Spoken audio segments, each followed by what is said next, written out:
자, 이제는 202페이지 보면 농지 이용이라는 게 나오죠.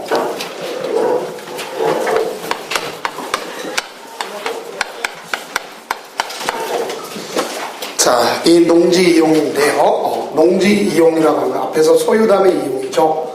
이용할 때는 그 농지 이용 계획서를 갖다가 제출하도록 되어 있습니다. 농지 이용 계획을 작성하도록 되어 있습니다. 이 농지 이용 계획은 누가 만드는 거냐? 그러면 여기는 시장, 군수, 구청장이 하도록 되어 있습니다. 근데 이 중에 반드시 필수적으로 해야 될 사람은 누구냐면 군수입니다. 군수는 필수적으로 해야 되겠고, 여기는 시장과 구청장은요, 그 대상 지역이 3천만 제곱미터 미만이라면 아니할 수 있는 겁니다. 그래서 이제 그거는 바로 유사로 볼 수 있겠고, 여기 뭐 절차 다 외울 거 없고, 이 절차 중에 뭐가 있다고 쓰면 공청회가 있습니다. 그럼 우리 공법 시간에 공청회 몇 번 배운 겁니까, 이제? 이제 많이 배웠어요. 그래서 맞아요. 아주 현명한 답 같아, 그죠? 틀리지도 않고, 그죠? 자, 이제 5번째 배우는 겁니다. 5번째. 첫째, 국토이계획 및 이용법률에서 3개를 배웠습니다. 그래서 광역도시계획, 그렇죠? 도시군 기본계획 수립할 때 배웠잖아요. 그럼 도시군 관리계획은 수립할 때 배웠을까, 안 배웠을까? 도시군 관리계획에서는 안 배웠죠, 그죠? 그럼 언제 배웠어요? 자, 도시군 관리계획을 재검토할 때 기본계획이 수립되지 아니한 곳에서, 기본계획이 수립되지 않았던 건 뭐가 없어요? 목표가 없다는 얘기죠. 거기에 장기 구상계획이 포함되어 있다면 주민들이 불안할까, 안 불안할까? 불안하죠. 그럼 반드시 공청이 하도록되어 있단 말입니다. 알겠죠? 그래서 그 경우에 반드시 공청이 하도록되어 있어요. 그래서 도시군 관리계획을 재검토할 때 공청회가 필요할 수 있는 거다. 그래서 3가지가 있고, 그 다음 도시개발법에서 도시개발구역 지정 때 100만 제곱미터 이상이면 공람 후 공청회를 해야 된다. 이렇게 보겠습니다. 공람 후 할 때 공청회. 그래서 한번 확인해 볼까요? 썸으로 들어보면 그 내용에 대해서는 몇 페이지 가서 언급이 되어 있느냐. 17페이지 언급되어 있고요. 그 다음에 62페이지에 보면 언급되어 있을 거예요. 62페이지, 19페이지와 62페이지, 17페이지, 17페이지와 62페이지.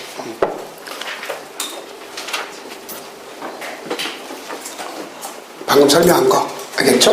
이렇게 됩니다. 그래서 농지법과 더불어서 뭐다? 공청회. 공법 시간에 공청회는 다 똑같다 그랬죠? 자, 개최 며칠 전에? 14일 전에. 몇 회 이상 공부하고? 1회 이상 공부하고. 알겠죠? 14일 전에 한단 말이에요. 그다음에 반드시 개최하지만 반드시 반영 의미는 아니다. 타당하다고 인정하는 것만 반영하여야 한다. 를 볼 수 있습니다. 그럼 이 농지 이용 증진 사업을 하도록 되어 있습니다. 이 농지 이용 증진 사업은요, 농어촌 공사도 하는 거고, 또 농업법인도 할 수 있고, 10명 이상이면 농업인도 할 수 있는 거예요. 그러니까 이게 농업 증진 사업이라는 소리가 무슨 소리인지 잘 이해가 안 가면, 쉽게 얘기해서 우리 여러분들 농사 짓다 보면 장목반 같은 거 만들잖아요. 그게 대표적인 농지 이용 증진 사업이라고 생각하시면 돼요. 장목반. 자, 그러면 농지 이용 증진 사업에서는요, 어떤 경우냐? 소유권 이전 무슨 사업 있죠? 촉진 사업이 있어요. 소유권 이전 촉진하라. 여기 있겠고, 또 임차권 설정 촉진 사업. 임차권 설정 촉진 사업. 그 다음 위탁 경영 촉진 사업. 그 다음에 가서 농업 경영체 무슨 사업? 육성 사업. 이렇게 되는 거예요. 근데 또 이걸 잘못 읽어요. 농업 경영 체육 사업 하는 사람 꼭 있어. 삽질하는 거지. 그건 안 되는 거예요. 농업 경영체를 육성하라는 얘기는 더불어 농사질환술입니다. 아까 장목판 만든 것처럼. 알겠죠? 그러면 이렇게 해서 소유권 이전을 촉진하고 임차권을 설정하고 이럴 경우에는 결국 뭐 하냐, 누가 도와줘야 되면 정부가 도와주는 거예요. 그래서 등기를 촉탁해 줍니다. 알겠죠? 또 금전적으로 지원을 해줘요. 그래서 적극적으로 농지를 뭐하도록 하는 거예요? 이용하도록 하는 겁니다. 그래서 이것이 농지 이용 증진 사업이다 해볼 수 있어요. 근데 문제는 여기 있습니다. 소유하고 있으면 이용을 해야 되는데 소유하고 있는데 이용을 안 하는 경우가 있단 말이에요. 그래서 이때 하는 것이 소유하고 있는데 이용하지 않는다. 이걸 갖다 보면 뭐라 하느냐, 유휴농지라고 하는 거예요. 유휴농지. 그 유휴농지의 반대가 되는 게 바로 뭐냐, 반대말이 바로 뭐냐, 뭘까? 그렇지, 경작지라고 해도 되지만 조금 그런 구별할 수 있는 게 있죠. 휴경지. 좀 구별될 것. 경작지는 맞지만 그 중에서도 휴경지가 있단 말이에요. 그러면 유휴농지랑 휴경지 차이점 바로 뭐냐? 휴라고 하는 건 쉬는 거고 유휴는 놀리는 거란 말입니다. 알겠죠? 그것만 차이점 알겠습니다. 그래서 휴경지가 아니면 다 뭐가 된다? 유휴농지예요. 그래서 우리 서브노트나 교과서는 뭘 설명하면 휴경지를 설명했잖아요. 그래서 지력이 떨어지면 어떻게 해야 돼요? 쉬어야죠. 그렇죠? 그래도 쉬는 시간이 바로 뭐예요? 똑같은 거잖아요. 그죠? 그러니까 근데 어떤 분은 꼭 그런 사람이 있어요. 수업 시간 있고로 숙박시설, 쉬는 시간 있고로 유흥 시간, 노는 시간. 알겠죠? 자, 이렇게 안 돼요. 그래서 이 휴경지라는 말을 잘 좀 이해하면 되는데, 자, 또 지력이 떨어지면 그렇겠지만 연작 피해도 실 수 있어요, 없어요? 있죠. 또 내가 집을 짓기 위해서 농지를 취득했어. 그럼 집 지을 동안 농사 져야 돼, 안 져야 돼? 안 지죠. 또 농지 전용 허가 받았어. 그러면 농지 전용 신고 받을 필요가 있어요, 없어요? 없죠. 그렇죠? 그러면 자 보세요. 노동력이 부족해. 내가 예를 들어 10,000평을 갖고 있는데 5,000평뿐이 못 져, 농사를. 그러면 쉬는 거예요, 놀리는 거예요? 그렇지. 시험을 할 때 농작업의 부족을 통해서 가져간다면 휴경지가 아니면 유휴농지가? 유휴농지예요. 그럼 왜냐? 앞에서 했던 위탁경이라는 게 있잖아요. 그걸 안 하면 놀리는 거란 말이에요. 그렇게 시험을 한단 말이에요. 그것만 조심하면 돼요. 그럼 여기 보면 이 유휴농지가 되면 여기 있는 소유권자하고 임차권자한테 누가 통제해 주느냐? 가서 시장, 군수, 구청장이 야, 너희들 유휴농지지? 그거 내가 대리경작을 예고를 합니다. 예고. 그러면요, 예고를 하는데 시험 문제는 왜 뭐가 때문에 나오느냐? 예를 든다면 대리경작을 지정하면 이의 신청할 수 있습니까? 없습니까? 시험 문제 그래 나온다. 대리경작을 지정하면 이의 신청할 수 있어요? 없어요? 있다 없다만 얘기해봐요. 없어요.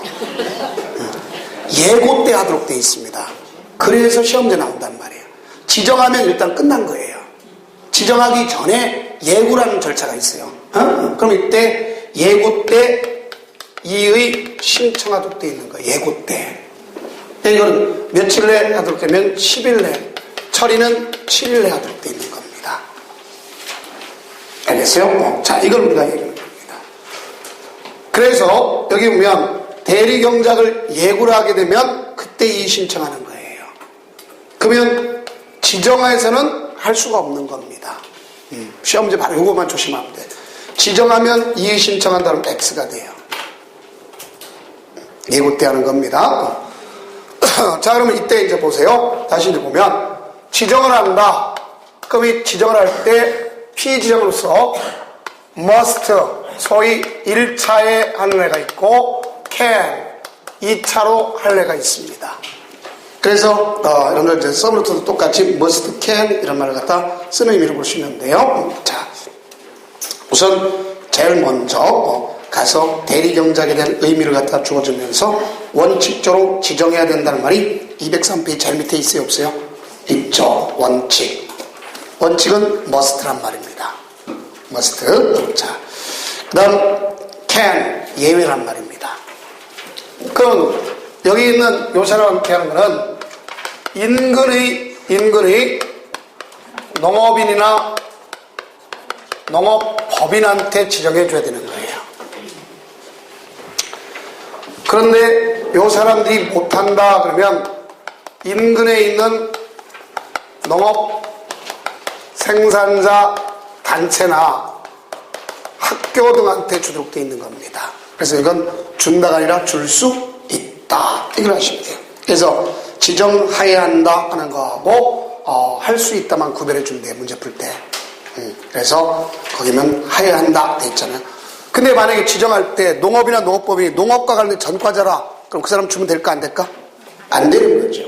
그렇죠? 그래서 농업과 관련된 전과가 있으면 줘서는 안 되는 겁니다. 그래서 이렇게 줘서요. 자, 그래서 앞에서 절차가 있죠. 예고를 하면 이의신청 며칠? 10일. 결정은 며칠? 7일. 그렇게 되는 거죠. 그럼 지정은 시장노동청장이 하는 겁니다. 그러고 나서 송부에 주록되어 있습니다. 그러면 대리경작 기간. 자, 여기 시험에 났었죠. 기간은 자, 어떻게 된다? 정함이 없는 한 얼마? 3년. 여기는 정함이 없는 한 3년입니다. 과거에 지금부터 6년 전엔 1년이라고 했었어요. 1년. 정함이 없으면 1년. 근데 요새는 되게 특작을 많이 하지 않습니까? 그래서 3년을 보는 거예요. 정함이 없으면 3년을 한다. 그렇게 볼 수 있습니다. 그래서 3년이고, 그러면 또 시험에 나온 거죠. 얘네들은 사용료를 줘야 되겠죠. 그럼 사용료는 어떻게 주되어 있냐? 수학 1로부터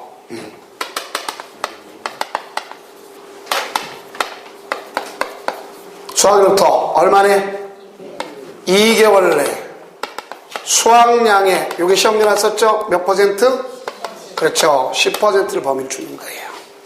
10%를 가서 주도록 되어 있다. 볼 수 있습니다. 10%가 시험에 출제되었던 거예요. 이게 자, 그 다음에 해지할 수 있죠. 계속적 관계 해지 아닙니까? 해지는 두 가지가 있죠. 중도 해지가 있고 만료 해지가 있죠. 중도 해지는 외울 필요 없어요. 사용료를 안 준다든가 걔가 나보다 더 못하든가 그러면 중도 해지가 되는 거 아닙니까? 그 여기 만료 해지는 어떻게 될 거냐? 여기 있는 앞에 있는 소유자나 임차권자가 나 농사 짓겠다 미리 얘기해 줘야 될 거 아니야. 그렇죠? 그래서 만료 3개월 전에 가서 신청을 하는 겁니다. 나 농사 짓겠다. 그럼 결정은 얼마나 해주도록 돼 있어요? 신청한 날부터 1개월 내 결정해 줄 때 있는 거예요. 1개월 내 결정하도록 돼 있다. 볼 수 있어요. 1개월 내 가서 알려줍니다. 자, 이겁니다. 그래서 이게 가장 대표적인 거다. 다음, 그 다음에 이제 임대차, 사용대가 차있죠. 원래 임대차, 사용대차는 원칙적으로는 해서는 안 되는 겁니다. 알겠어요? 그래서 이거는 어느 경우만 하면 예외적으로 법이 정한 경우만 하도록 되어 있는 겁니다. 법이 정한 경우. 그래서 왜 이렇게 되느냐? 이 원칙이 뭐기 때문에 그러냐? 앞에 배웠잖아요. 경자유전 때문에 그런 거 아닙니까? 경자유전 때문에 그런 거예요. 그러면 결론적으로 보면 이게 경자유전, 갈자만이 같기 때문에 그런데 그 앞에서 갈자가 아닌 자를 가질 수 있는 경우 있죠. 뭐랬어요? 국가 줄주상 개팔자 농담한다 배웠잖아요. 그죠? 그럼 그 경우도 뭐 할 수 있다는 얘기요? 사용대, 임대일 수 있다는 얘기죠. 그럼 그거 외에도 더 있다는 걸 알 수 있잖아요. 그 외에도. 그렇죠? 그러면 우리가 여기에 예외가 있는데 예외 외에도 더 있다. 그것만 좀 우리가 몇 가지만 알면 되는 거예요. 문제 풀 때도 다 하려고 하지 말고. 그러면 그 엄청 많이 써놓지만 그 내용을 다 외울 건 없습니다. 자, 그래서 기본적으로 보면 특히 60세 이상이 돼서 몇 세 이상이 돼서 60세 이상이 됐습니다. 그 다음에 그 사람이 5년 이상 농업 경영을 했어요. 이 사람이 소위 힘에 붙인다. 농사 못 짓겠다. 그렇게 하면 위탁 변형할 수 있도록 되어 있습니다. 그래서 그것이 있겠고요.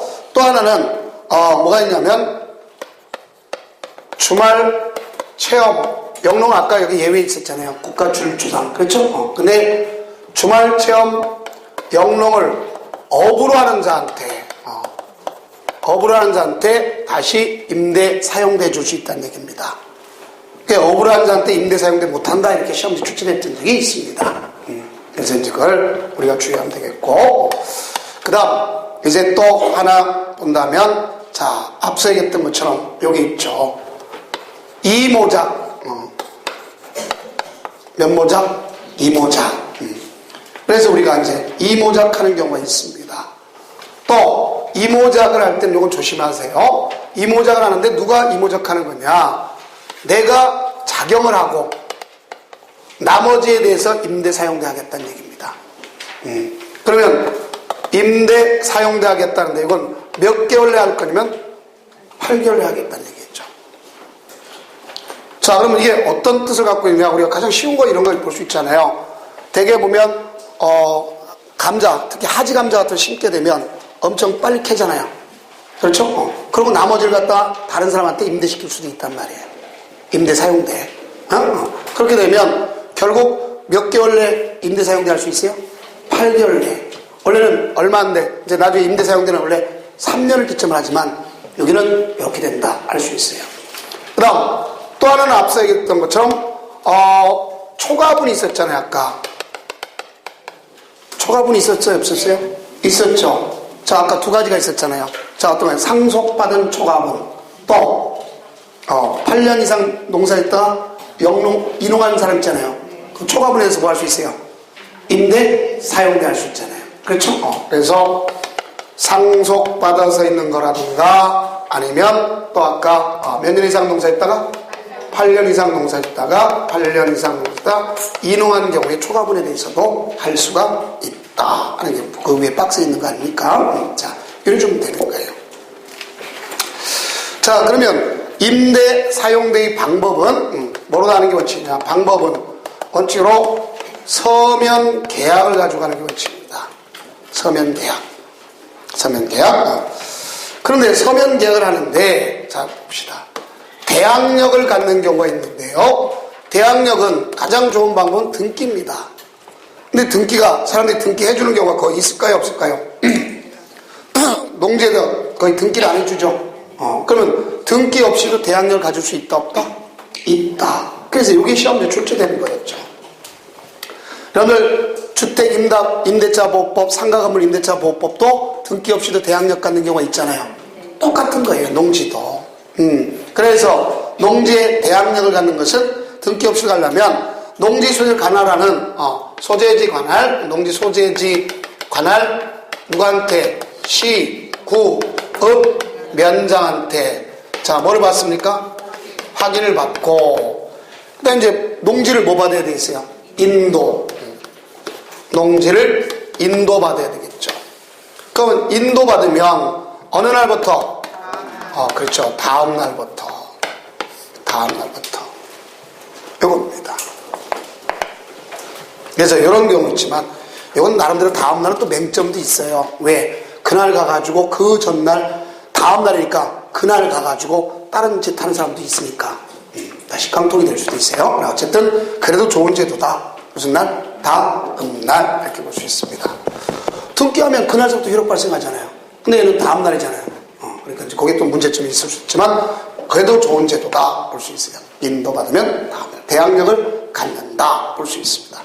이걸 갖다 그럼 여기 이 확인은 나중에 받아야 될 거 아니야, 그죠? 그러면 대장이 있지 않습니까? 갖다 볼 수 있겠고, 자, 이 기간은 몇 년? 3년으로 하는 것을 볼 수 있겠죠. 3년 이상. 자, 임대차가 3년 이상으로 합니다. 그럼 3년보다 만약에 짧게 했다 그러면 몇 년? 3년을 보는 게 원칙입니다. 다만 아까 있죠. 자, 뭐의 경우는 조심해야 되겠죠? 이모자, 그 다음에 국공유지는 예외가 됩니다. 국공유지는 예외가 돼요. 그래서 이런 경우는 예외가 됩니다. 그런데 이제 문제는 요임에도 불구하고 임대인은 자, 임대인은 자, 3년 미만으로 할 수 있도록 할 수 있다 이렇게 법에 규정을 해놨어요. 자, 3년 미만으로 누구한테? 임대인한테 그 간접적으로 의무화시켜놨단 말입니다. 그러면 여기 시험지에 임차인의 개념이 아니라 임대인이란 말입니다. 그 이걸 갖다가 3년 미만을 갖다가 주장은 누가 해야 되겠죠? 그래, 임차인이 해야 되는 겁니다. 그 어떤 경우냐? 임대인이 무조건 3년 이상이니까 야 무조건 3년으로 다 고집할 수도 있잖아요. 그래서 법에다 열거조항을 해놨어요. 자, 그래서 열거조항을 해놨단 말입니다. 예를 들어서 거기에 어떤 경우냐? 징소집당했다든가 선거에서 공직에 침입했다든가 알겠죠? 또 교도소 구치소 간다든가 이런 경우는 뭐로 할 수 있다? 3년 미만으로 할 수 있다. 그럼 내가 예를 들어서 반성으로 간다는 걸 내가 입증하면 알겠죠? 3년 미만도 된다 하는 얘기 아닙니까? 그게 바로 여기 속하는 거예요. 그래서 우리가 이런 경우는 누가 주장한다는 걸 알 수 있어요? 임차인이. 자, 그러면 이 갱신한테 동일하게 적용하는 걸 알 수 있어요. 그럼 어쨌든 이런 기간에 대해서 분쟁이 이루어지면 이제 뭐가 필요하겠죠? 조정이 필요하겠죠. 그러면 이 조정을 누구한테 조정을 신청하는 겁니까? 조정은 이건 조심하세요. 시장, 군수, 구청장한테 조정을 신청하는 거예요. 그럼 이 조정위원회를 구성합니다. 조정위원회를 구성하도록 되어 있어요. 시장, 군수, 구청장이 위원회를 구성하지만 거기에 위원장은요. 위원장은 부가 다 짱이 되는 거예요. 부군수, 부구청장 이 사람들이 다 거기에 대상이 되는 거예요. 알겠어요? 그러면 이때 이 사람들은 가서 구성하지 않지 않습니까? 그죠? 그래서 부자 들어간 사람이 거기다 뭐 된다? 위원장이 되는 것이다. 볼 수 있습니다. 그 조정위원회에서 자 여기는 조정안을 갖다 나오면 조정안에 대해서 이제 수락을 하게 되면 당사자가 한 거나 마찬가지가 되는 거예요. 알겠죠? 좀 수락한 때 이를 갖다가 당사자 간의 계약 내용으로 본다. 알겠죠? 당사자 간의 계약 내용으로 본다. 그런 말이 있어요? 없어요? 있죠? 자, 그래서 이렇게 보면 되겠고. 그럼 그 조정은 있는 날부터 며칠 내 조정이 종료돼야 될 거냐면 며칠 내? 10일 내. 그래서 10일 보면서 연장할 수는 있습니다. 그 다음에 이제 뭐가 문제될 거냐면 시험을 하면 꼭 여러분들이 혼동되는 것이 자 묵시적 갱신이 시험을 하면 꼭 혼동돼요. 왜? 민법을 너무 잘하셔가지고 자 민법상에 임대차 갱신 이원화돼 있잖아요. 임대인과 임차인이 돼 있잖아요. 6개월과 1개월 돼 있잖아요. 그렇죠? 그걸 갖다 걷다 집어넣으면 꼭 가서 혼동한단 말이에요. 그래서 여기는 누가 하는 거냐? 임대인이 하는데 자 어떤 아저씨가 임대인이 아무 소리 없으면 묵시적 갱신이 되는데 얼마까지? 오케이. 민법하고 틀리단 말이에요. 민법하고 틀리단 말이에요. 그래서 3개월 전까지 임차인에게 얘기해야 될 거 아닙니까? 그래서 3개월 전까지 임차인한테 얘기해야 되는데 임차인에게 아무 소리가 없다면 뭐 하는 거나? 묵시적 갱신된 것이다. 이걸 꼭 이해를 해두시기 바랍니다. 묵시적 갱신. 자, 여기에 해당합니다. 묵시적 갱신. 자, 그게 거기에 해당하면 볼 수 있겠고. 그 다음에 이제 뭐라고 쓰면, 이 갑과 을 사이에 임대차 관계가 이루어졌는데, 자, 을이, 자, 병한테 이걸 갖다가 양도했습니다. 그러면 여기 임대차 관계는 종료된 거예요? 옮겨가는 거예요? 옮겨가죠? 승계되는 겁니다. 알겠죠? 그대로 뭐가 된다? 승계된다. 그럴 수 있어요. 임대인의 지위를 갖다 그대로 승계한다. 임대 지위 승계. 그 다음에 이런 중에서 강행규정입니다. 강행규정이라는 소리는 여러분 민법 시간에 배우실 거예요. 그죠? 자, 임차인한테 불리하면 뭐가 된다? 효력이 없다. 무효다는 얘기죠. 그래서 임차인에게 불리하면 효력이 없다. 무효가 된다는 의미나 마찬가지지 않습니까? 효력이 없다. 그런데 자, 그럼 여기 보면 문제는 작년도 시험 문제, 아니 재작년도 시험 문제 간접적 나왔죠? 재작년도에. 자, 뭐라 하냐면 A, B, C. 그래서 A는 자, 만약에 그래서 사유지, 국유지, 공유지 만약에 이렇게 나왔단 말입니다. 그럼 자, 이 중에서 우리가 조심할 건 요게 지금 요구하는 건 다 A에 대한 내용이에요. 사유지에 대한 내용입니다. 이거 다. 그러면 여기 강행 규정이라는 개를 붙고 묵시적 갱신, 분쟁 조정, 기간, 또 대항력, 서면 계약 얘네들한테는 해당 사항이 없어요. 알겠죠? 그러니까 우리가 봤을 때 야, 임대인의 지위 승계한다. 있다 없다? 없다. 어디는? 국, 공유지는. 그 얘기입니다. 그래서 요거 가지고 응용했던 것이 재작년도 시험 문제입니다. 그래서 뭐라 그러냐면 자, 예를 들어서 시 농지에 대해서는 대리경작 기간이 2년이다. 그럼 맞았다 틀렸다? 시 2년이다. 옳은 게 틀린 거예요? 왜 틀려요?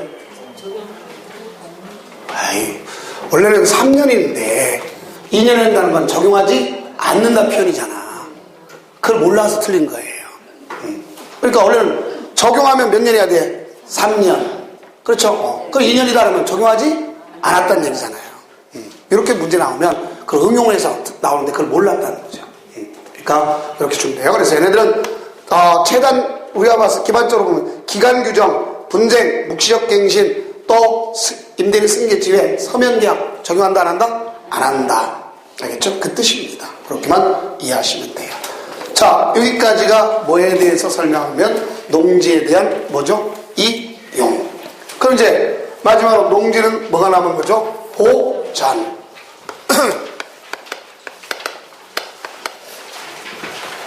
농지 보전이 나옵니다. 거의 농지 보전인데 농지는 개발이 돼서는 안 되는 거 아닙니까? 그래서 얘는 개발이 돼서는 안 되는 겁니다. 그러나 뭘 위해서는 효율적 이용이 목적이란 말입니다. 그래서 효율적 이용을 위해서 뭘 정하느냐? 농업진흥 지역이라는 게 나타나게 되는 거예요. 효율적 이용이 목적입니다. 그래서 농업진흥지역을 지정하는데, 자, 그럼 여기 보면 이 농업진흥지역이란 말은요, 1999년도까지는 절대농지라고 그랬었어요. 절대농지. 그러면 속된 표현으로 농사 짓는 거 외에 딴짓해서는 안 된다 하는 의미나 마찬가지였단 말이에요. 절대농지. 그러니까 이제 절대농지 반대 상대농지인데 상대농지 안에서 또다시 나눌 수가 없잖아요. 뭐. 그러다 보니까 이제 용어를 바꾼 거예요. 그래서 농업진흥지역 이렇게. 자, 농업진흥지역의 지정은 누가 지정하느냐? 이게 맨날 나오면 많이 틀려요, 사람들이. 누가 하는 거다? 시도지사가 하는 거죠. 자, 그래서 시도지사가 지정을 하는 것이다. 그런 걸 수 있습니다. 그러면 여기는 구분이 뭐로 되어 있느냐? 두 가지로 될 수 있어요. 구분 자체가. 뭐로 다 구분할 수 있느냐? 그럼 뭐로 구분할 수 있어요? 농업진흥구역과 농업보호구역으로 나눌 수 있어요. 진흥구역, 농업보호구역으로 나눌 수 있어요. 그럼 결론적으로 보면 보호구역은 진흥구역을 위해서 존재하는 겁니다. 자체가. 그럼 이걸 갖다가 이제 시각적인 입장에서 우리가 설명해 본다면 이렇게 생각해 봅시다. 자, 여기가 이 자체가 농업진흥지역이야. 지금 이게 박스 안의 것이. 그 여기가 예를 들어서 하천입니다. 하천.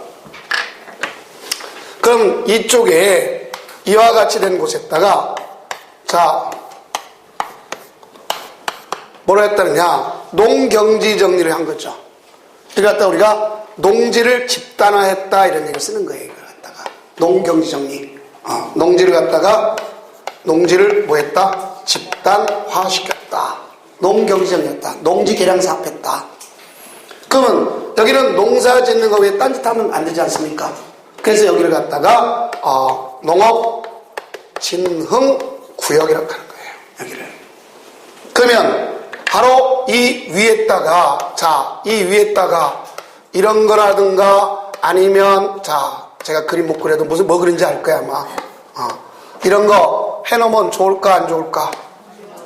뭔데 이게? 이거는 그럼 제가 피카소 정도 되네. 왜 안 될까 이게? 그치, 뭔가 좀 알아요, 그죠? 그러니까 요게 농업 용수, 그렇죠? 용수원, 용수원, 그다음에 수질, 농업 환경 때문에 얘 농사 짓는 거, 그 때문에 여기를 갖다 뭐 해야 되겠다? 보호해야 되겠다. 그럼 결국 농업 보호구역은 누구를 위해서 존재하는 거예요? 농업진흥구역에 뭐를 위해서 존재하는 거예요? 농업용수원, 수질, 농업환경 보호를 위해서 존재하는 거구나. 알겠죠? 그렇게 줍니다. 이게 바로 그래서 농업보호구역이고 여기를 농업진흥구역이라 한다. 이렇게 되는 겁니다. 그러면 여기에 대상 지역은 어디가 있느냐? 도시역은 농업진흥지역 될 수 있을까요? 없을까요? 아주 자신있게 얘기했는데 있어요. 녹지지역이 있기 때문에. 녹지지역이 있기 때문입니다. 근데 녹지지역인데 대한민국에서 유일하게 없는 동네가 있어요. 특별시. 서울특별시에도 옛날 월드컵 경기장 상암동 이쪽에 다 농지였습니다. 지금도 농지인데가 있어요. 근데 여기는 농업진흥지역을 지정할 수가 없어요. 그래서 어디만 없더라? 특별시만 존재하지 않습니다. 특별한 동네라서. 알겠죠? 그 다음 관리지역이 있겠고 농림지역이 있겠고 또 뭐가 있죠? 자연환경 보전 지역이 있습니다. 그래서 이거는 제가 이제 어디 가서 물어볼 거냐면 국토계획법에서 물어볼 거예요. 그러면 연계가 되니까. 그래서 녹지지역, 관리지역, 농림지역, 자연환경. 근데 어디는 제외가 된다 그랬어요? 서울특별시는 제외가 된다. 이렇게 되어 있습니다. 이 농업진흥지역을 지정하려면 가서 뭐가 필요하냐면 주민의 의견을 들어봅니다. 그리고 가서 정책 심의를 거쳐요. 그 다음에 가서 그 농림축산식품장한테 승인을 받습니다. 그럼 결론적으로 농업진흥지역을 지정하는 절차는 이렇게 될 수 있어요. 지정 절차를 보면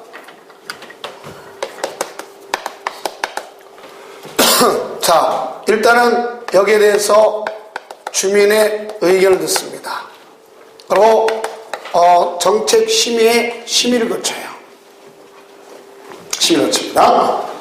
그러고 나서 승인을 얻습니다. 승인은 누구한테 얻냐면 농림축산식품부 장관한테 승인을 얻어요. 근데 소위 이제 줄여서 농장이라 할까요? 농장한테 승인을 얻습니다. 그래서 이를 갖다 지정은 누가 한다 그랬죠 아까? 시도 지사가 하는 거잖아요. 근데 여기 중에 요 승인을 얻기 전에 농장이 협의해야 되는 경우가 딱 하나가 있습니다. 두 가지가 있어요. 누구랑 협의하느냐? 국토장관하고 협의하는 겁니다. 왜 국토장관하고 협의해야 될 거냐? 그 협의하는 대상이 딱 두 가지입니다.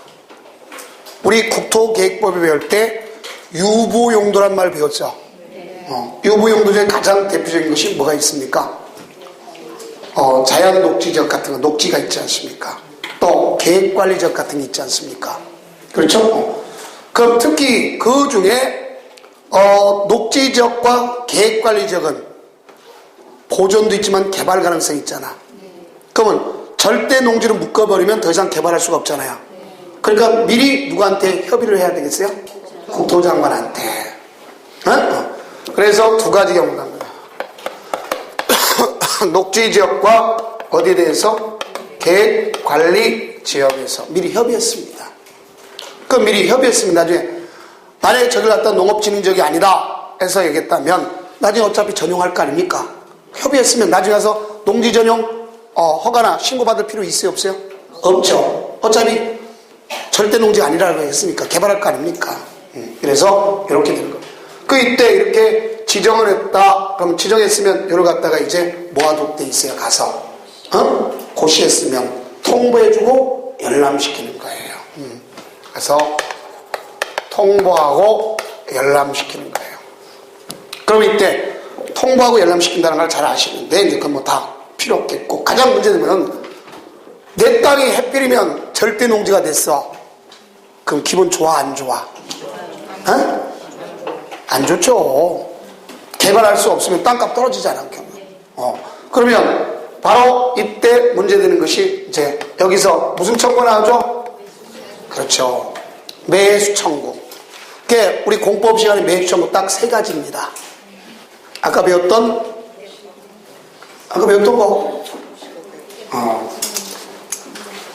처분 명령 때 알겠죠? 무슨 청구했어요? 매수 청구. 누구한테 요구했죠? 농어촌 공사한테. 가격은 무슨 가격? 공시가. 실거래가를 가지 낮으면 낮은 가격. 우리가 국토계획법에 배웠죠? 도시공격시설부지로서 10년간 미집행됐다. 지목이 대이면 매수 청구한다. 누구한테 매수 청구했죠? 에이, 그러지 말랬죠. 매수 의무자가 있는 거죠. 그래서 원칙적으로 특강자 시행문수, 예외적으로 사업시행자 특히 잘 알아야 돼 거기는요. 그래서 거기는 가격은 어떻게 했습니까? 가격? 언제 시가라고 했어요 내가. 시가 아닙니다. 거기는요 공익사업을 위한 토지 등의 취득 및 보살 법률을 준용한다. 지난주 써줬어요. 전혀. 그렇죠? 지난주 써줬습니다. 그럼 한번 서문트 가지고 확인해 볼까요? 자, 그럼 거기는 몇 페이지 가서 보면 되냐면 7페이지 오면 제일 밑에 그렇게 나와 있을 거예요. 서문트 37페이지 제일 밑에. 37 제일 밑에. 매수가격 절차에 대해서는 공익사업을 위한 토지 등의 취득 및 보살 법률을 뭐한다? 준용한다. 이게 이미 시험에 나왔었다. 그렇죠? 여기 있습니다. 앞으로 계속 이제 비교해서 갈 겁니다. 자, 그래야 돼요. 자, 그럼 여기는 매수 청구인데 역시 누구한테 매수 청구해야 되겠죠? 한국농어촌 공사한테 매수 청구하는 거예요. 그 매수 청구하면 가격은 여기는 무슨 가격? 자, 내가 잘 갖고 있던 땅인데 갑자기 땅값 떨어졌어. 그러면 감정이 상할까 안 상할까? 뭐가 상했어요? 그렇지, 감정 상했어요. 자, 무슨 가격 사달라 그래? 감정 가격. 감정 가격입니다. 아까는 무슨 가격인데? 공시가인데. 그래서 이걸 구별하라고 제가 얘기하는 거예요. 절대 농지가 됐으면 뭐가 상했어? 감정 상했단 말이에요. 알겠죠? 감정 가격. 아까는 투기성이 있기 때문에 공시가. 실가격이 낮으면 낮은 가격. 이렇게 되는 거예요. 자, 그래서 매수 청구. 그러니 매수 청구 배웠고, 자, 뭘 배웠었죠? 매도 청구 배웠죠? 매도 청구는 몇 개 법에서 배웠어요? 3개 법에서 배웠죠. 우선 제일 먼저 도시정비법에서 알겠죠? 재건축 사업에 대해서 동의하지 아니한 자에 대해서 무슨 청구? 매도 청구. 그러면 미리 뭘 했어요? 가서 촉구했죠? 며칠? 30일 사업객승 받고 30일 내에. 그럼 몇 개월 내에 확답하라? 벌써 또 이제 다 반납하셨죠? 2개월 내에 확답하라. 2개월 내에. 2개월 내에 아무 소리 없으면 뭐 한 거로 본다? 동의하지 않는 걸로 보니까 매도 청구하는 거 아닙니까? 이게 바로 배운 것이고. 네, 두 번째 건축법에서 배웠잖아요. 건축법에서 건축허가 때 뭘 해야 되겠어요? 소유권을 확보해야 된다. 확보하지 않아도 되는 게 몇 가지가 있었죠? 손가락이 몇 개야? 5개. 그 중에 두 번째 보면 공유다. 알겠죠? 이럴 경우에 가서 공유 지분권뿐만 아니라 동의에 대해서 얼마까지? 80번까지 얻었다. 또 나머지에 대해서는 얻어야 될 거 아닙니까? 그럼 미리 3개월 내 시가로 꼬시라 했죠. 시가로. 그래서 그때 가는 게 3개월 안에 쓰면 무슨 청구? 매도 청구. 매도 청구 나왔잖아요. 그 다음 주택법에서 지난주에 매도 청구 몇 개 배웠어요? 지난주에? 3개 배웠어요. 3개. 깜깜하죠? 자, 첫째 뭐가 있냐? 거기도 소유권을 확보하도록 돼 있잖아요. 80% 얻었잖아. 그럼 미리 3개월 내 시가로 꼬시랬죠? 95%를 얻었다. 알겠죠? 그러면 모두에게 매도 청구할 거 아닙니까? 그렇죠? 95%를 얻지 못했다면 거기는 원주민을 제외하고 매도 청구한다 했잖아요. 이게 첫째고. 두 번째는 리모델링에 동의하지 아니한 자한테 대해서 무조건 뭐 한다 했어요? 매도 청구. 그 다음에 나아가서 뭐가 있었냐면 5% 미만이 사용검사 후 소유권을 확보했잖아. 그렇죠? 그러면 걔한테 몇 개월 사겠다고 얘기해주라? 2년 내 사겠다고 얘기해주라. 뭘 써? 시가로서 매도 청구. 알겠죠? 나중에 또 다시 써보면 다 확인할 거야 이제. 그래서 미리 머릿속에 갖고서 찾으면 또 가니까. 그러면 결론적으로 봤을 때 거기에 보면 5% 미만한테 무슨 청구하는 거예요? 매도 청구. 그래서 매도 청구를 그렇게 3가지를 배웠어요. 그래서 매도 청구가 있는 거, 자, 3가지 법에서 배웠어요. 5개를 배운 거예요. 그래서 여기는 매수 청구는 몇 개? 3개. 매도 청구는 5개. 알겠죠? 자, 그러면 이렇게 해서 이것이 바로 뭐라 했으면 농업진흥지역을 지정했습니다. 그럼 지정을 했으면 행위 제한을 합니다. 무슨 제한? 행위 제한이 돼요. 그 행위 제한이 되면 어디가 더 빡시나 볼 수 있냐면 속된 표로 여기는 농업진흥지역이 더 행위를 못하게 되는 거죠. 그렇죠? 왜? 얘를 위해 존재한 거니까. 그러면 이 안으로 갈수록 더 행위를 못하게 되는 거예요. 그러면 여기도 행위 제한은 크게 2가지로 나눠서 설명할 수 있는 겁니다. 자, 하나가 뭐가 있냐면 농업진흥구역 안에서는 그럼 가능한 행위가 뭐냐? 거꾸로 보면 그러면 가능한 걸 설명하면 될 거 아닙니까? 얘는 농사 짓는 행위는 할 수 있지 않습니까? 농업 경영 관련된 거. 그래서 다년성 식물을 재배하고 하는 거 다 할 수 있잖아요. 근데 또 할 수 있는 건 뭐가 있느냐? 요것뿐이 못하도록 돼 있어요. 자, 그래서 이걸 이제 암기 코드로다가 씁시다. 자, 농업 국주문 하지도마. 하지도마. 그랬습니다. 자, 이제 이걸 좀 암기 코드 어렵더라도 그래도 가끔가다 써먹을 수 있어요. 이건 만약에 나오면 가장 편하게. 그래서 농업진흥구역에서는요, 또 농사 관련된 가공식품 할 수 있어야 될 거 아닙니까? 그렇죠? 정미소 같은 거 져야 돼, 안 져야 돼? 져야지. 알겠죠? 그런 거 할 수 있게끔 해야 돼. 저온창고 져야 돼, 안 져야 돼? 져야죠. 가공. 네, 어린이 놀이터 같은 복지와 관련된 거 해야 돼, 안 해야 돼? 해야죠. 그 다음 국방 군사와 관련된 거 해야 돼, 하지 말아야 돼? 해야죠. 그렇죠? 이런 걸 해야 된단 말입니다. 그래서 그 의미를 여러분들이 알면 되겠고, 그 다음에 주택, 농가주택입니다. 농가주택은 얼마까지 할 수 있는 거 안 써있더라도 200평까지 질 수 있어요. 그 대지 자체가 몇 평? 200평. 알겠죠? 660까지 질 수 있는 겁니다. 그래서 세대를 기점으로 했을 때 거기까지 질 수 있다. 기준점 되는 거예요. 얼마까지 질 수 있다? 660까지. 알겠죠? 이렇게 되는 겁니다. 자, 그래서 여기 좀 있고 문화재 발굴 할 수 있는 겁니다. 문화재 발굴. 그 다음 하천과 같은 시설을 할 수 있어야 되겠죠. 하천 같은 것을 할 수 있다. 그 다음 지하자원 발굴. 지하자원 발굴. 도로와 같은 공공시설 해야 되겠죠. 그러니까 많은 아무리 쳐다봐도 없지만 소득을 증대하는 것 할 수 있는 거죠. 예를 들어서 우리 왔을 때 걷다가 양어장 같은 거 만들 수도 있습니다. 이런 거 소득증대 사업 같은 거 할 수가 있어요. 양어장, 양식장. 알겠죠? 그래서 양어장 같은 걸 짓겠다 그러면 소득증대 사업인데 10,000제곱미터까지만 짓는 거예요. 10,000제곱미터. 양어장. 그 다음, 그러면 반대로 농업보호구역에 가능한 것은, 자, 진흥구역에서 가능한 농업보호에 당연히 가능할 거 아닙니까? 그렇죠? 그럼 이거 외에 더 있습니다. 일단은 첫째, 소득을 증대시키는 사업이 있습니다. 자, 뭐를 증대시키는 사업? 소득 증대시키는 사업. 그래서 농어촌 정비법에 따라 하는 소득 증대 사업이 있습니다. 그래서 여기는 여러분들이 봤을 때 태양열을 이용한 발전시설 같은 거 할 수 있어요. 농지에다가 셀 같은 거 많이 세워놓잖아요. 그 다음 또 뭘 할 수 있냐면 관광 농원, 주말 농원,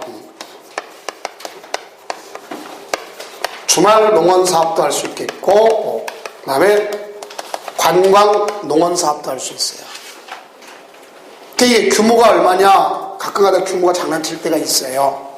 그래서 좀 이상한 생각하지 말고 묻지마 관광 가려면 23,000원이 필요합니다. 얼마 필요하다? 23,000원. 알겠죠? 23,000원. 그래서 2만원은 관광입니다. 2만제곱미터 미만. 주말은 3,000원이야. 알겠죠? 그래서 23,000원. 그러니까 숫자 이렇게 외우시면 돼요. 나중에. 그래서 관광은 얼마? 2만. 주말은 3,000. 알겠죠? 자, 주말은 더 쌉니다. 자, 그래서 이렇게 되면 되겠고, 그 다음에 여기는 뭐가 있냐? 근생을 지을 수 있어요. 근생. 근생은 1종 근생이 있고 2종 근생이 있습니다. 또 여기에 농가주택이 있습니다. 그 얘네들은 규모가 300평까지 지을 수 있어요. 원체로. 그래서 1,000제곱미터 미만까지 짓는 겁니다. 근데 딱 하나가 있어요. 요게 시험지 과거에 나온 거예요. 단 1종 근생 중에 예외가 있습니다. 3,000제곱미터 미만이라고. 이걸 뭐가 있냐면 여러분들 정수장, 양수장 알겠죠? 얘는 얼마까지 줄 수 있다? 3,000. 그래서 정수장, 양수장, 변전소, 도시가스 이런 것이 있다면 걔는 농업보호구에서 얼마까지? 3,000제곱미터 미만까지 이렇게 되어 있습니다. 그래서 그것이 바로 있습니다. 자, 이런 경우가 있다. 자, 그럼 이게 행위 제한과 관련 내용 다 했는데 문제는 바로 뭐냐? 걸친 경우가 있어요. 무슨 경우? 걸친 경우가 있습니다. 그래서 걸친 경우는 어떻게 할 거냐? 이게 뭘 봐야 되겠죠. 자, 내가 여기 보세요. 이게 내부가 농업진흥지역이야, 이 자체가. 농업진흥지역. 근데 내 땅이 있는데 하필이면 이렇게 걸쳤어. 그럼 행위제한을 어떻게 받을 거냐? 이 농업진흥지역 안에 있는 면적을 따져보는 거예요. 안에 있는 면적이 얼마를 갖다 갔다면 330제곱미터 이하다. 그러면 무조건 농업진흥지역이 아닌 바깥의 거 따라가는 거예요.